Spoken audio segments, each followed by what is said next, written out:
Good morning, good afternoon. Thank you everyone for joining us. I'm Liesl Hintz. I'm an assistant professor of international relations at Johns Hopkins University's School of Advanced International Studies. And I'm very pleased to welcome you to our final event of the term for the SAIS Media and Politics Initiative.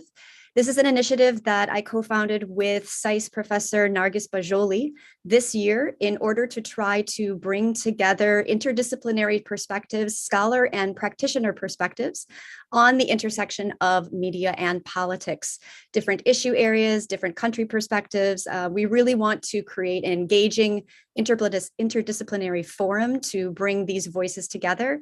And I think today's event is a really excellent example of that.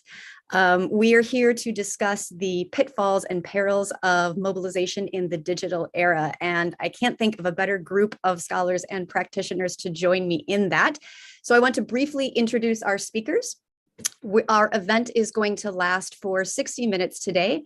If you do have questions or comments, we'd love for you to put them in the YouTube chat, and those will be communicated to me, and I can incorporate them into the discussion.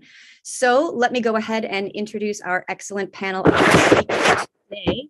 So first joining us, I'm so thrilled that my SAIS Bologna colleague, Professor Nina Hall, is joining us today, actually just down the hall. She is visiting the DC campus. Professor Nina Hall is an assistant professor of international relations at Johns Hopkins University's SAIS Bologna.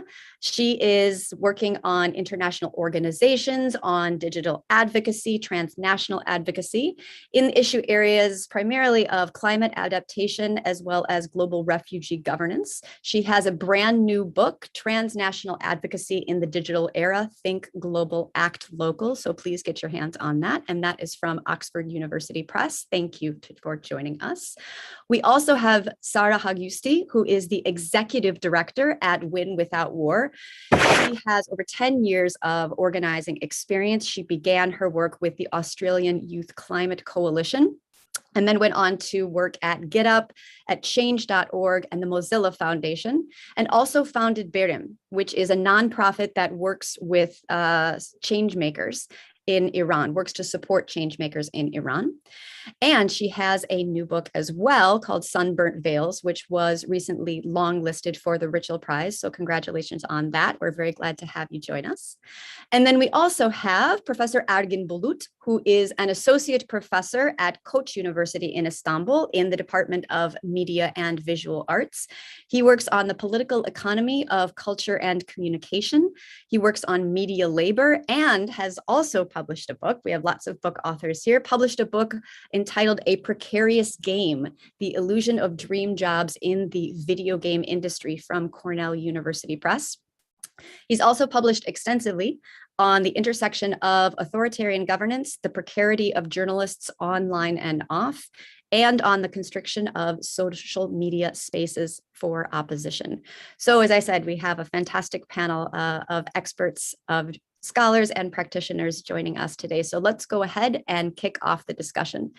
So I want to start with a sort of general question for all of our panelists. And in order to lay the groundwork for examining the pitfalls and perils of mobilization in the digital era, I sort of want to take us back to the golden era of optimism, when there was a belief that, you know, the spread of the internet and social media was going to democratize the, you know, access to knowledge. They were going to remove gatekeepers.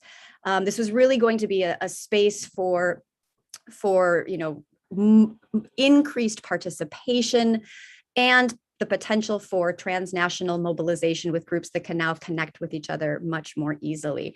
So I'd like each of you to comment a little bit on sort of where you saw the optimism from your perspective as scholar or practitioner. What were the opportunities? What were the advantages that online mobilization was able to offer? And then we'll sort of turn to the dark side of where some of those challenges came from. So Nina, I want to kick off the discussion with you. Can you get us started? Sure, and thanks, Liesl, for hosting us, and to all the attendees. It's great to have you here.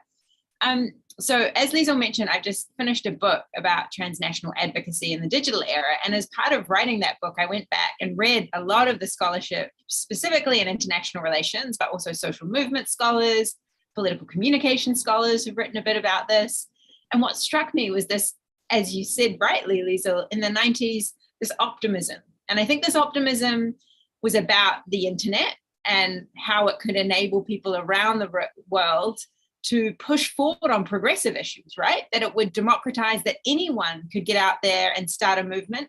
So if I was sitting in New Zealand, where I'm from, and I was concerned about climate change or refugee rights, I could reach out not just to somebody in Australia, but also somebody in Germany or the US or Uganda, and try and, form action. And, some of that we have seen come to fruition, like the student climate marches, I think, are a great example of how transnational organizing has been enabled.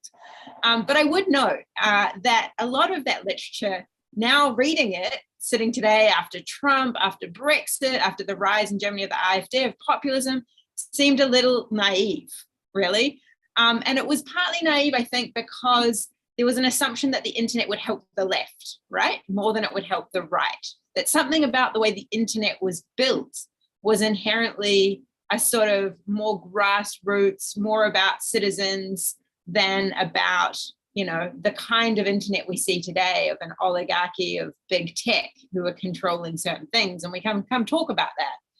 And there's another layer, I think, was that the writing was happening in the context of the post-Cold War era.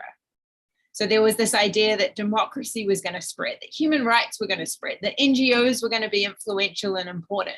And I think all of those things sort of overlap to give you a sense of, the classic Fukuyama end of history, that the internet was going to enable that spread of democracy and that spread of human rights and liberal norms worldwide.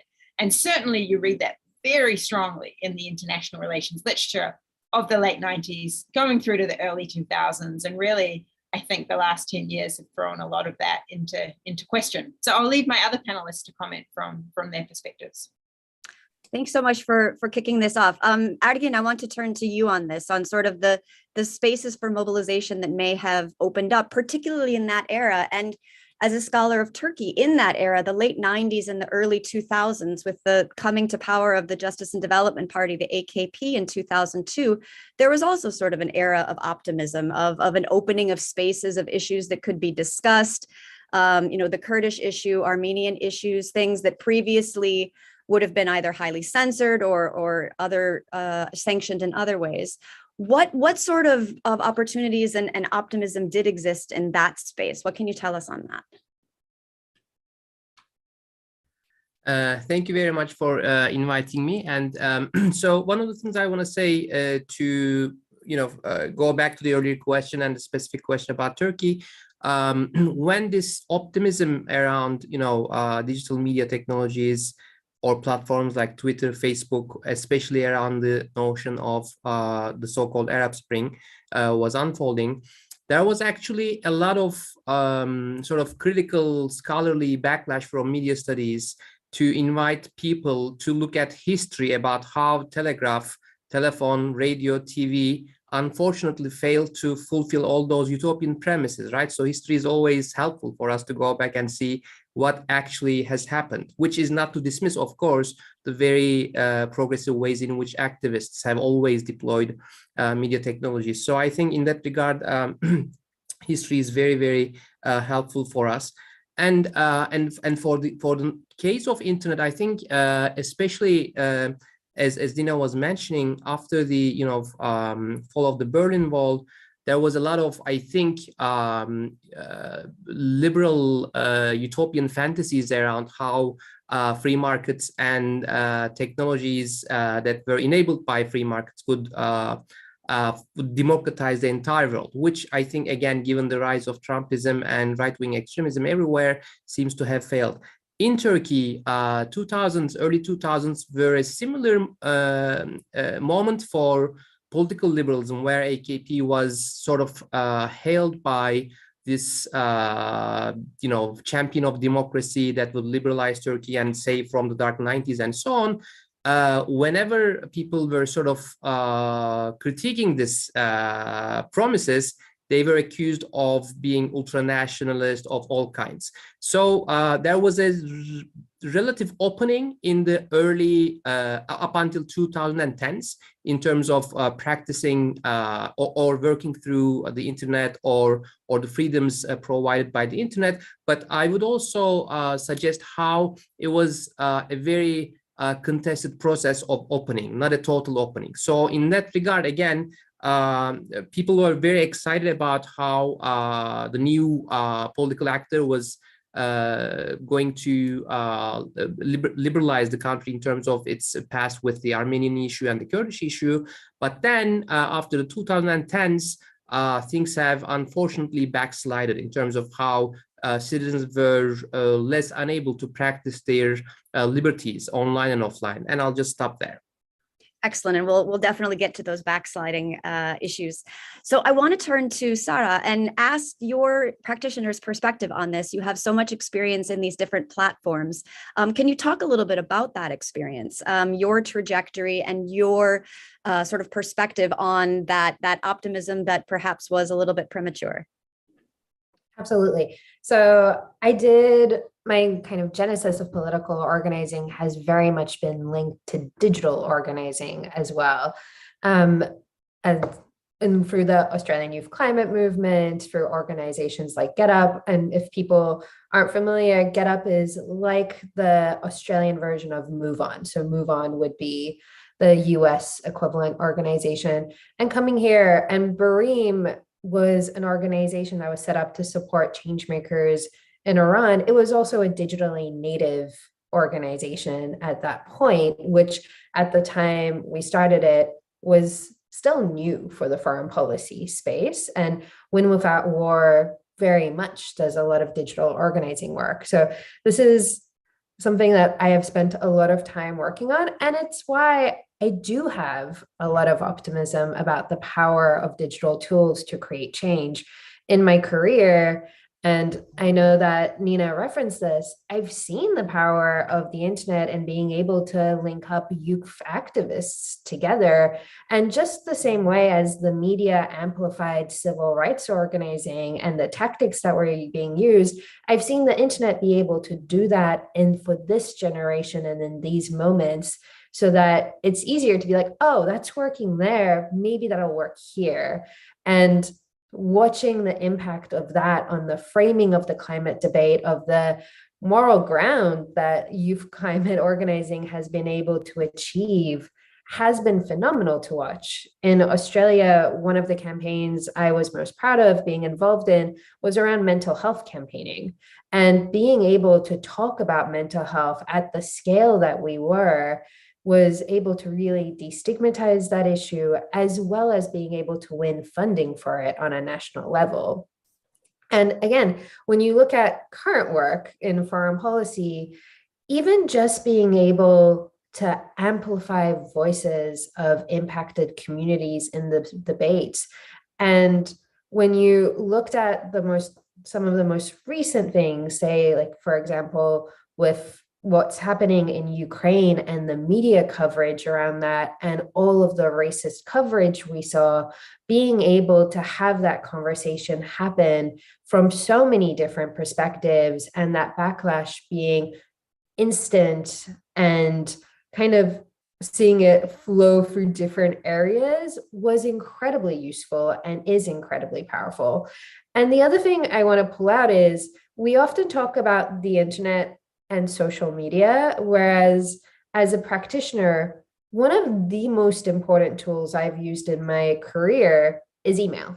And everyone kind of talks about email is dying, email is still the tool that drives most digital organizing across the world. And it does that because it's free, it's easy, it's instant, and it is powerful. And it is one of, like, for most digital organization, email organizing is where they do most of their fundraising. It's where they drive most of their actions.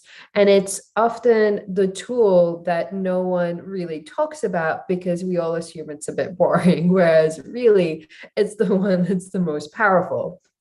And it's really interesting to pull out because I do think that a lot of the challenges we're seeing with social media are like also very much linked to the corporatization of social media as well, and how those are controlled by corporations who have like incentivized conflict and the most extreme positions on those platforms.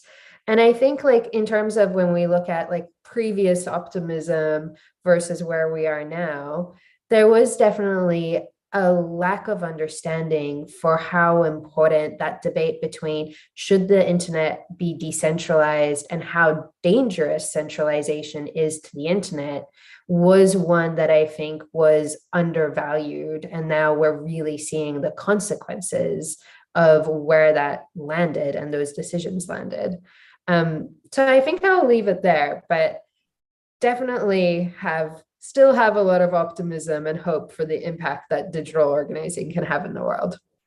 I think it's so important to be reminded of that. And this conversation already speaks so many volumes on why I want to bring these, perspectives together. Again, your perspectives on the history of different forms of technology and the role that they've played. And then kind of reminding, Sarah, you reminding us of the power of diffusion, of ideas, of techniques, of tactics, of solidarity, of collective identity building, all of those roles, of the role of even something that I think, scholars at the intersection of digital activism and social movements are now taking more seriously, the role of emotions in that, and in collective identity building that, can be fantastic for this solidarity. But as we know, these companies are also recognizing the power of anger and fear and how that can drive clicks and shares and all that. So I think it's really fantastic to pull that out. So thank you for that.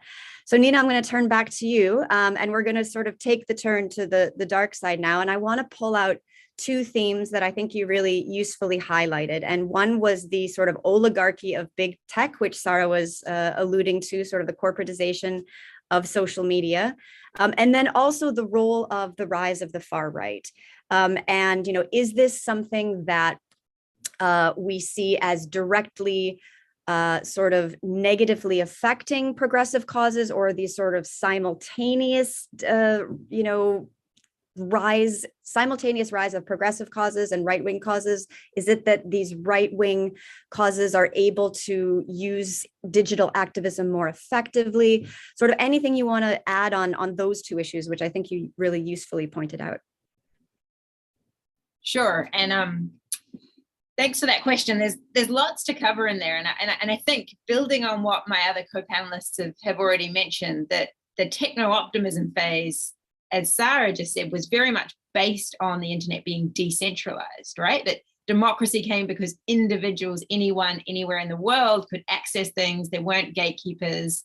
You could start your own movement and you could connect with this idea. There's a sort of purist model of grassroots networks growing horizontally without any intermediaries. Now, of course, what we saw was that big tech arrived, and just like Sarah said, they are the intermediaries, right? So the ways that Facebook sets its algorithms determines what content is seen. And if you're an activist like Sarah, who I'm sure can speak to this, I've studied GetUp and other organizations that are like GetUp and Move On internationally, and they were very savvy, in email, as Sarah pointed out, but also in using Facebook and Twitter. But as soon as Facebook changes the ways it rates and shares information, all those activist groups are having to adjust how they work. They're having to pay Facebook for advertising in order to make sure that their messaging gets out.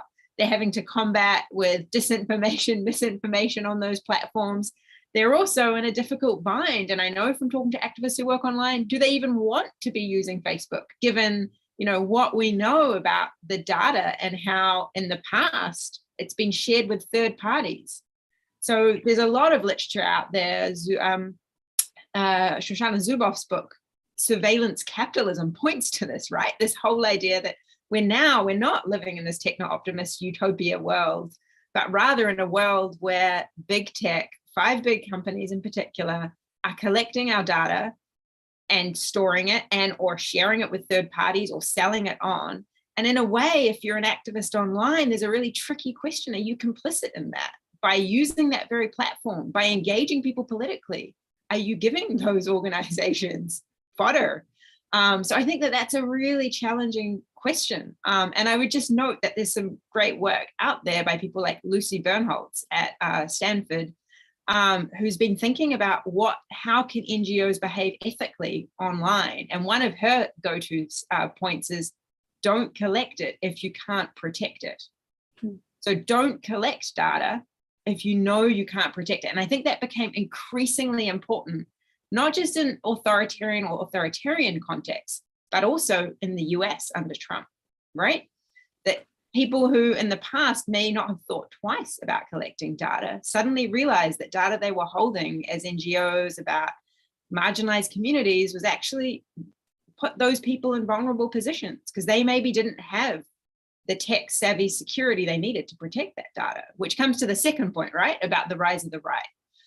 So there I'd say some of the scholarship around how the right has been savvy online has kind of also critiqued the earlier literature around the left being better at organizing. So people like Daniel Kreis, who wrote about the Democratic Party being earlier to adapt and prioritize digital campaigners than the Republicans, noted that trend, and there was something very important to say. But of course, that was quickly surpassed with, Trump's very savvy digital campaigning, far-right social movements also using it to spread memes and messages. In my own work, I've seen that a lot around migration issues, anti-refugee and migration sentiment as a backlash to the sort of refugee welcome moment in 2015. And I would point listeners or people interested in this to look at Jen Schrader's work because she compares in North Carolina groups on the left and the right and how they organize digitally. And what she finds is that often in that context, the right is better at digital campaigning. And the reason for that is mostly is twofold. One, that they have hierarchies often within their organizations, that hierarchy is important. So actually decentralization makes it difficult to have somebody in a specialized position who's sharing things, whose role is to share on social media and be savvy at doing that. And secondly, they have resources, right? You need money. And I think a lot of the assumption was, digital organizing is really cheap, it's easy.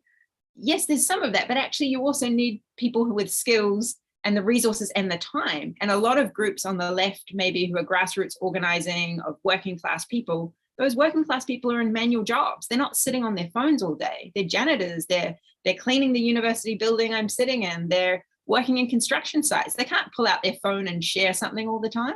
They may not even always have access to the internet because, they may not have the money to pay.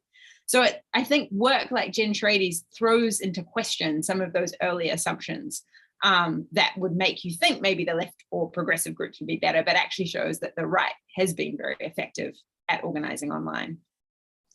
I think that's a really useful perspective on, one of the things that has been really fascinating in the study of the far right has been the shift from studying the far right as political parties to the far right as social movements, and recognizing that we're seeing obviously cooperation amongst the two, movements leading to parties shaping movements, parties drawing from movements. So I think this highlighting of the party and the movement's use of social media has been really helpful in this. So I want to turn to Argin and kind of shift to the government role and those who are in power, and how sort of the political economy of authoritarianism can shape the space in which activism is possible, sort of irrespective of which side you're coming from. So can you speak a little bit about that? Perhaps the Turkey case in particular. You've written on the Turkish government's interactions with Facebook and Twitter. We know that Turkey is one of the countries, or the AKP is the head of a government that has at times posted the most requests on Twitter to remove content and so forth. So sort of how does that political economy of authoritarianism shape the space for mobilization?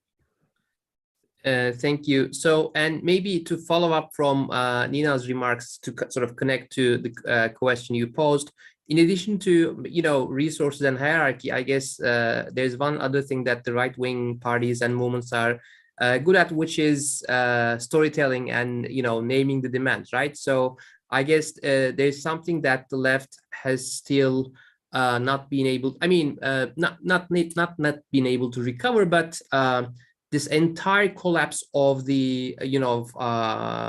real socialism and this left's insistence, or the emerging movements of decentralized left-wing movements and so on, and the retreat from the state, right? The state has been called as a bad thing, right? So all of these coming together, I think, also contributed to the right wing's movement's more advantageous position vis-a-vis the left. There's this, so anyway, so in that regard, the AKP government has been a very good storyteller in different periods of their government, which is now 22 years uninterrupted. So the first 10 years that we were talking about in the beginning was a story about liberalism, right? We want to be part of the EU, we are indispensable to the West, and so on. But then the story has shifted, where, especially after the Gezi protests in 2013, the story has become more like an international conspiracy, where the national traitors are collaborating with the international figures to undermine the government. That story has become the currency of the government, through which Twitter has become a national menace, for which the then Prime Minister Erdogan said, if need be, we're going to shut down Twitter, right? And YouTube for some time was not, we couldn't have access to YouTube for some time. So so basically, as Liesl was mentioning, there was a request from the government to Facebook and Twitter about 8-9 years ago to open offices in Turkey, right? So the government just didn't know what to do with these corporations, which helped the activists to have their voice out there, right? So they said, you're not paying taxes, come here, we want to see you, we want to shake hands with you, you have to be taxed. So this is 8 or 9 years ago. And last year, all of these companies, including now Netflix, they now have appointed representatives in the country, right? So for them, advertising money is indispensable. They cannot just say, or they were not able to say, we want to support the activists. And Facebook initially was very keen on collaborating with the Turkish government in terms of removing content from its servers. And so, and Twitter has been more reluctant to cooperate, and they've chosen to go through the legal means in terms of protecting the activists and so on.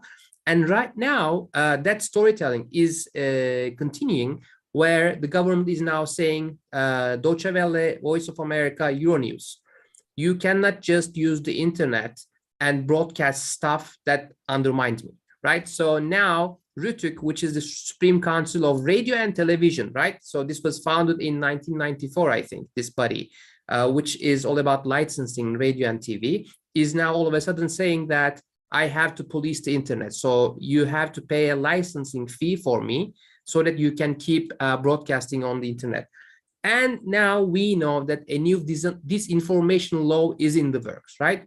So this is going to be the 18th, I think, amendment to an existing law from 2007, which is all, again, part of that story, which is we are a strong nation, the right-wing populist narrative, which is a global story, and the international powers, whoever or wherever they are collaborating with the national traitors to undermine the government, and media is part of that story. So and when I was writing that piece that you mentioned, Liesl, there was like, it's interesting how the entire playing field of the big tech has shifted, where there's a global backlash, where this discontent with Facebook especially is where it's almost like acting like a nation state, right? Like, what do we make of these corporations which want to do everything, but they don't want to be held responsible or accountable for anything they do, right? So I think in that regard, and this is my final remark, there's something about the internet which breeds freedom, but it's a freedom that Wendy Brown calls an authoritarian freedom, where it sort of brings together market forces, which also helps to unleash all those reactionary forces together through which we have the extremely undesirable internet that we thought that we would never have, but there we go, we have it. I'm really glad that you bring up the Gezi Park protests. I think even for people who don't study Turkey, this is one of those moments in which, social media played such an important role in the actual mobilization on the ground. It's always an empirical question. Yes, internet can do all of these things theoretically. It can facilitate coordination, and it can build solidarity and collective identity, and it can, distribute resources or facilitate the distribution of resources and so forth.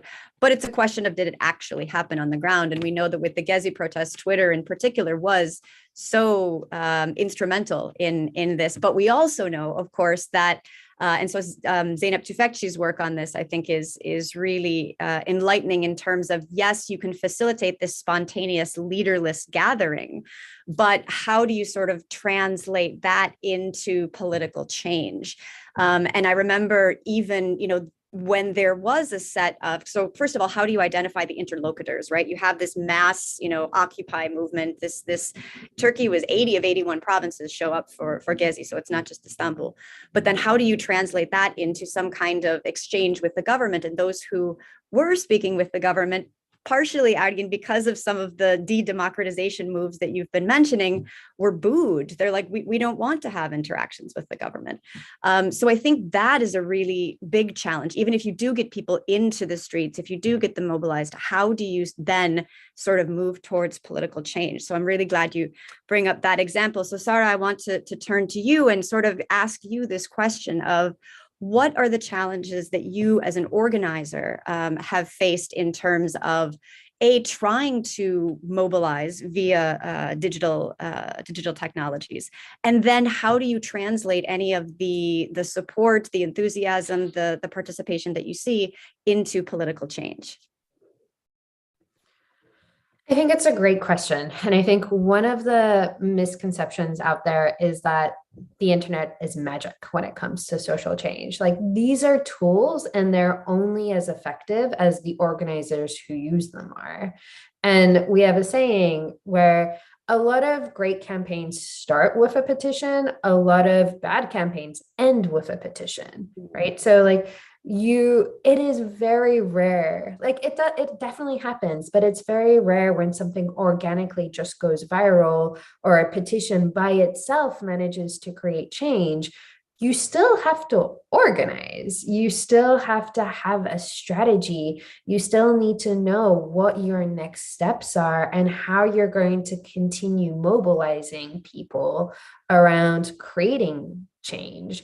And I think that's one thing people really underestimate. And absolutely, to Nina's point, that is where resourcing is important. Get Up hires organizers, Move On has organizers, Win Without War has campaigners. It is really important to have people who are thinking about those things. And even when you look at a moment like Black Lives Matter or other moments like that have feel like they're purely digital moments, there's so much of that work that is built on grassroots organizing that is decades long. Even the mental health campaign I mentioned at Get Up, that came from there was lots of grassroots organizations doing that work. And the power of an organization like Get Up was being able to scale it and amplify it, right? And I think that's the essential piece that is underappreciated in a lot of this organizing. And I think it's also one thing that I'm really glad to see starting to change now is, as a digital organizer, your power is being able to mobilize people. And you can talk about issues. So I can send any email I want, but if no one signs a petition or no one picks up a phone to make a phone call, then what is the point of that? And I think there's been a challenge with digital organizers where you try to mobilize as many people as you can, and progressive forces aren't immune to bias. There has been a lot of racism, sexism, things in those movements that make it harder to mobilize on things like refugee issues, on things like other issues. And I think one of the most exciting questions in the field is we're seeing a lot of like talk about equity work within staff and within those organizations. But how do you conceive of that equity work at scale with the entirety of your activists to really be able to shift some of those biases, to be able to organize them, to be able to shift that work? And I really want to give credit to a lot of that work right now is being pioneered by impacted communities who have started those organizations like United We Dream, Movement for Black Lives, Color of Change, the groups that started in some bigger multi-issue organizations and then went and started telling their own stories and doing that deeper work. And I think that's the exciting thing. How do we do more of that? How do we scale anti-racism work? How do we talk about these issues and create that transformation is really exciting.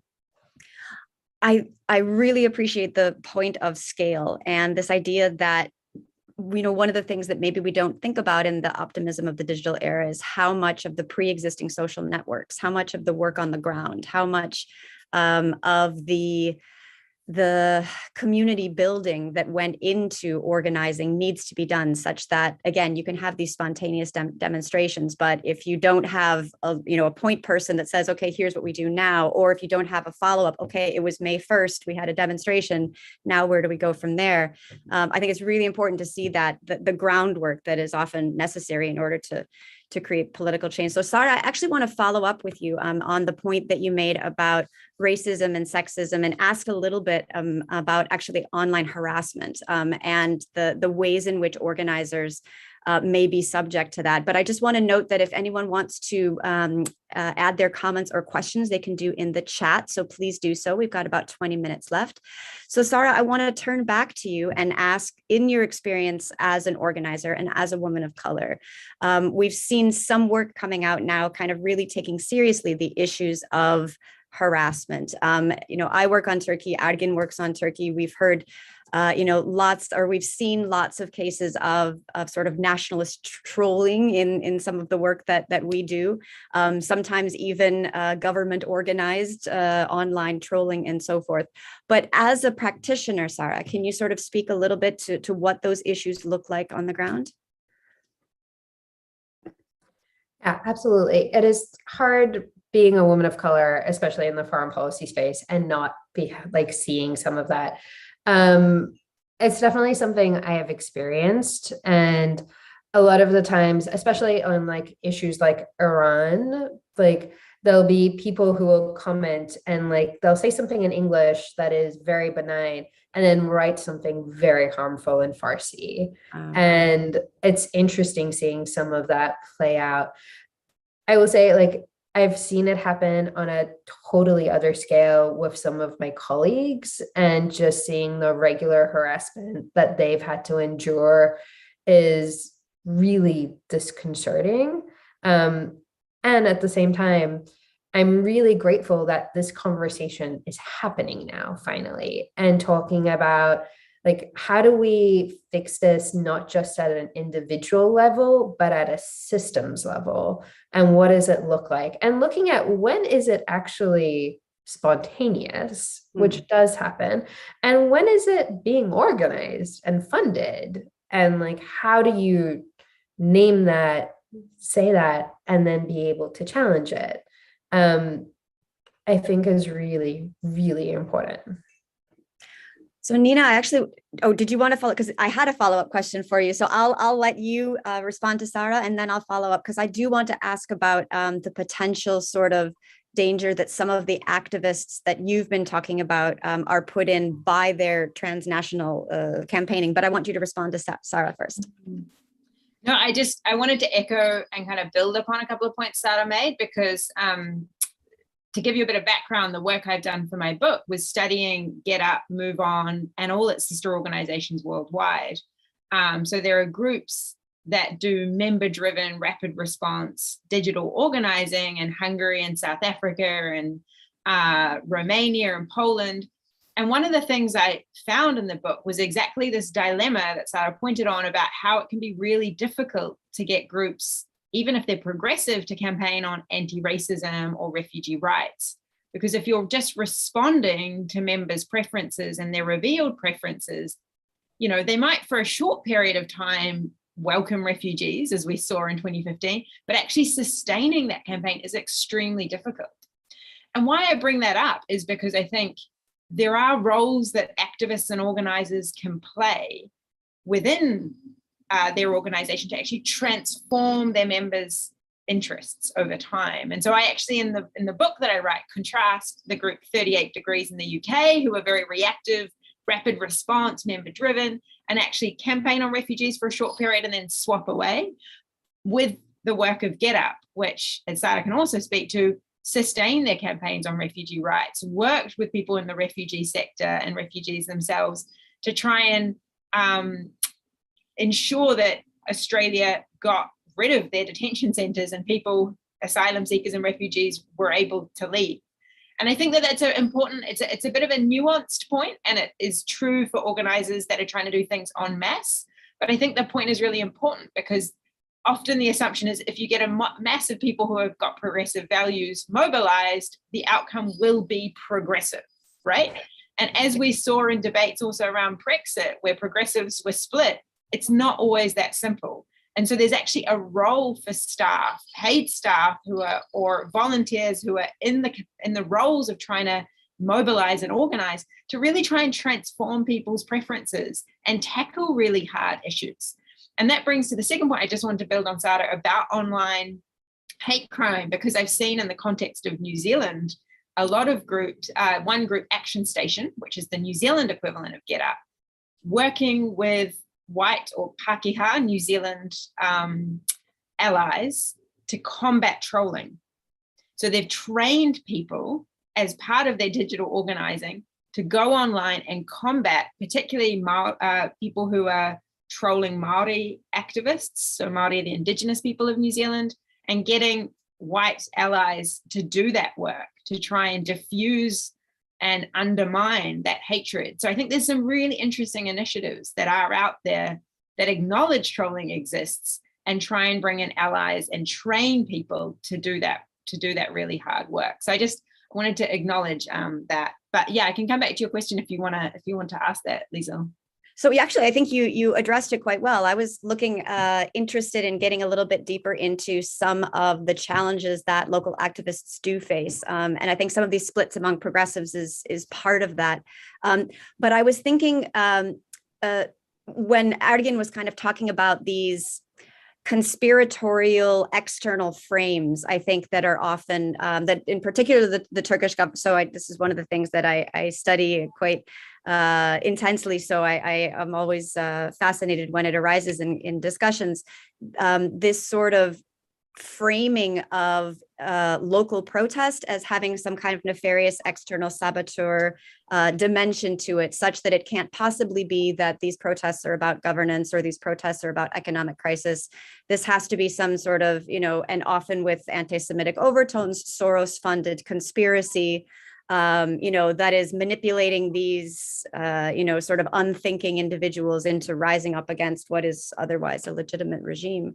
And so I'm wondering, Nina, if in your work you've seen that kind of dynamic of these attempts by governments to vilify, to marginalize, to delegitimize activists as externally funded and therefore, not indigenous to the cause, not authentic, not legitimate, and so forth. I was wondering if some of the work that you've done has highlighted some of those dynamics.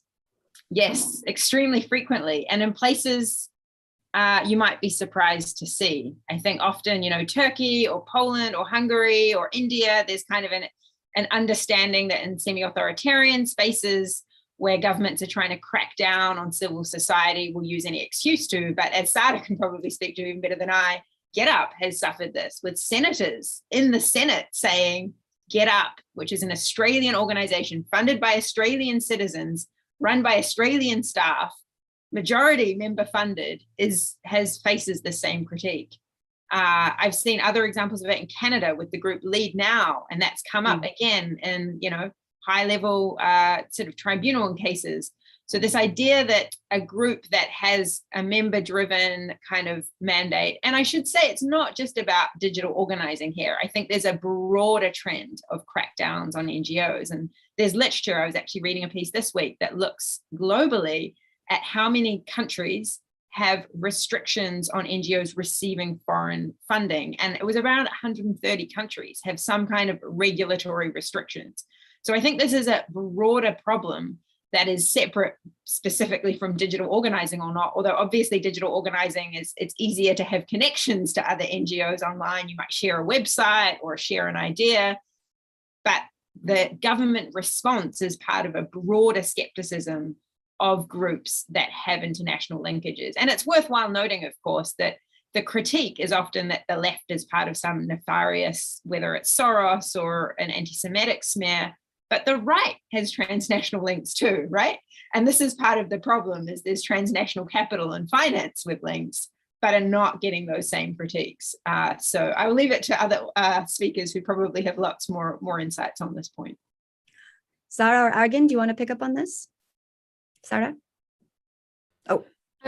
Sure. I think that it's about power. And when you look at authoritarianism, so much of that is about safeguarding the power of the few. So anything that can help organize masses is inherently dangerous. And like that is true in an authoritarian government. That is also true in like democracies where you've got very special interests who are fighting tooth and nail to keep their power. And like the fossil fuel industry is a really clear example of that. If you look across Australia, Canada, and the US, and fighting against like NGOs and the amount of work that they've put in to silencing NGOs, criminalizing protest is really telling of how threatened they feel by that work. So I think that's definitely one thing I want to pull out.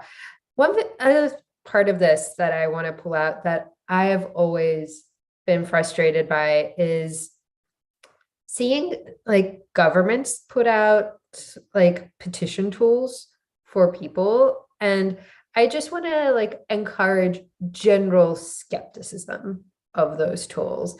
And it was a really interesting debate when the Trump administration took over, where we saw like progressives like being like, let's get things on whitehouse.gov. And like, then the Trump administration has to respond. And it was like, it is irresponsible to have people of color signing on to those petitions right now, given the context of the Muslim ban, and we don't even know what else is happening. And on the flip side, the thing I want to say is like, again, petitions are a way you can collect support as an entry point to start organizing people. And if like in Australia, I know at least with the New South Wales Parliament, they used to have this thing where if you got 10,000 signatures, they would debate an issue, but their forms notably didn't have email address on them or didn't have other ways to contact them. So you would see all these grassroots organizations putting in like sometimes years of work to get this to happen, and then giving those papers over to Parliament, and Parliament would debate it.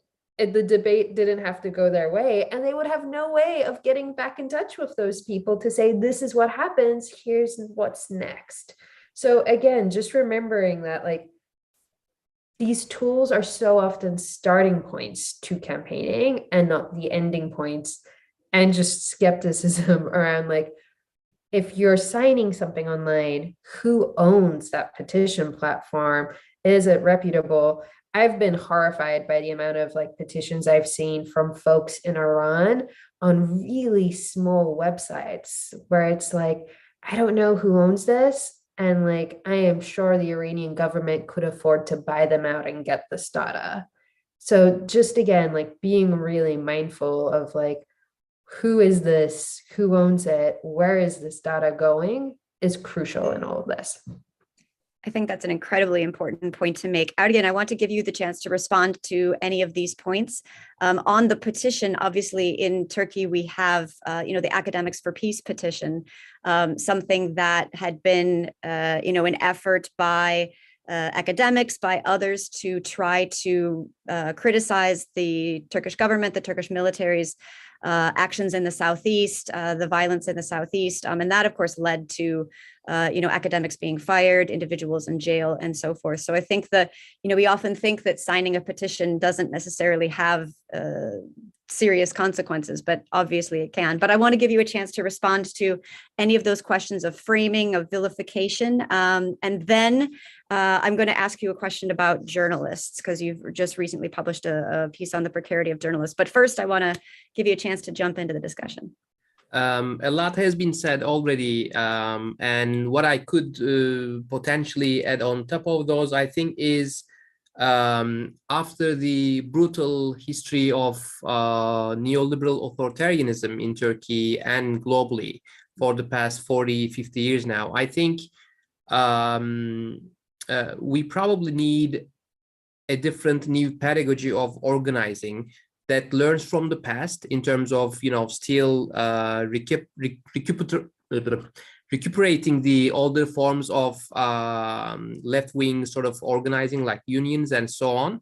But at the same time, given the generation that I'm teaching, who are, upset with the state of affairs, but are not that willing to do much because they don't seem to have much hope, right? So I think we need a new pedagogy of organizing that also teaches everyone and learning together in terms of how we can move over this impasse, right? Because on the one hand, I do tend to see a lot of despair and fear and just like a lot of cynicism in the left, and also in among the people who vote for the government, right?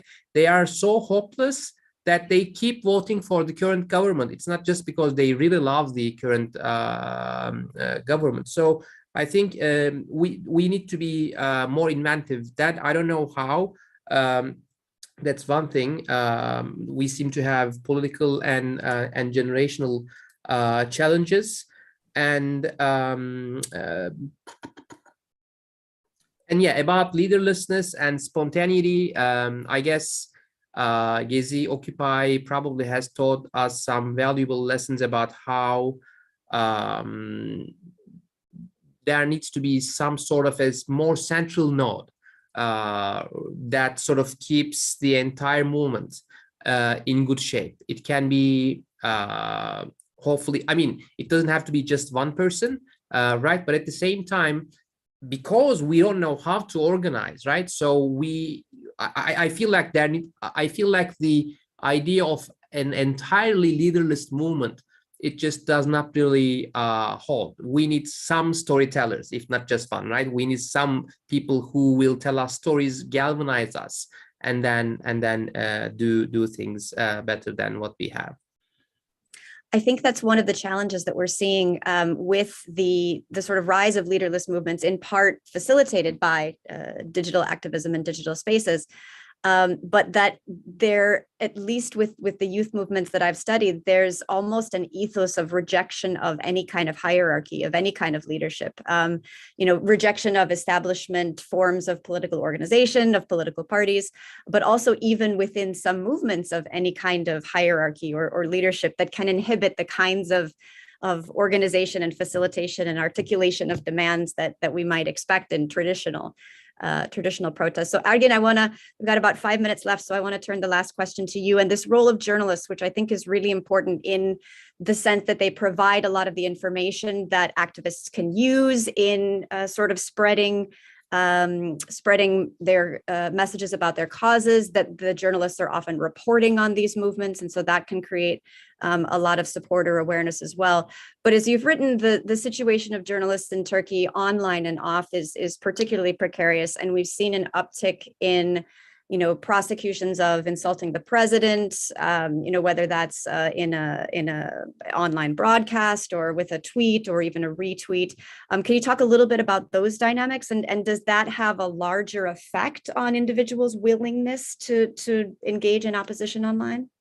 I would think so. There's a joke in Turkey which sort of has dwindled, but Silivri is soğuk, which is Silivri is this giant prison where many dissidents have been put. And so whenever you ask somebody's comments on the streets, they say Silivri is cold, right? I don't want to go there. So people just refuse to comment about that. So I think that relative silence or cynicism is definitely there.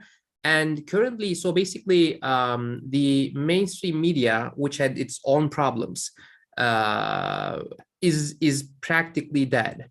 So 90% of the media is owned by pro-government capital, and on so-called debate shows, there's just no debate, right? So you have the both sidism where you have the journalists that represent parties. There's a very political kind of journalism in Turkey. So they debate for hours and hours. And so like basically for the past, I don't know, 5-6 years, I've just stopped watching those debate shows. Like I don't even watch them. And many critical journalists have been dismissed from their positions. So they are now doing programs on YouTube, right? Or they're working for Deutsche Welle or Voice of America and so on. So that is why the government is sort of chasing those outlets, because that's where you get the news. When the pandemic started, right, many of these journalists were invited to the meetings of the Ministry of Health because people did want to get the news from respectable journalists. So for some time, the unaccredited journalists were in fact invited to the meetings of the Ministry of Health so that the public could be informed. So an innocent tweet, any remark can be prosecuted for charges of terrorism, insulting the president, undermining the Turkish Republic, insulting the Turkish family values of all. I mean, there's just so many vague and open-ended definitions of what a crime is, right? And at times people are just arrested, and then a charge is directed against them. So it's a very difficult environment for journalists to exist. And we now are seeing press meetings where questions are already prepared, and there's just no space for a democratic conversation of some, like there's no free flow of information in that regard, which I guess is a problem across the globe. So yeah. All right, well, perhaps not the most optimistic note to end on, but each of you actually have, I think, really usefully contributed to this conversation, some of the optimism. And Sara in particular, I think we appreciate the optimistic note about the way in which these kinds of platforms can contribute to change, can continue to combat some of the challenges that they're facing. And Nina, I really appreciated your discussion about how there are organized campaigns to push against trolls. You know, I think there's a lot of relatively new phenomenon, perhaps, in online organizing. And so I think people don't necessarily know how to deal with it. Do you engage? Do you not? Does it bring more harassment? Something that I've necessarily or not necessarily navigated as well as I could. So I appreciate these different perspectives. And I think it's been a really wide-ranging conversation on the challenges, on the pitfalls and perils, but I think there's some optimism there as well. I know that I've learned a lot. So I want to thank Nina, Sara, Ergin, thank you so much for sharing your time, sharing your insights, and thank you to all who have joined us. Thank you so much.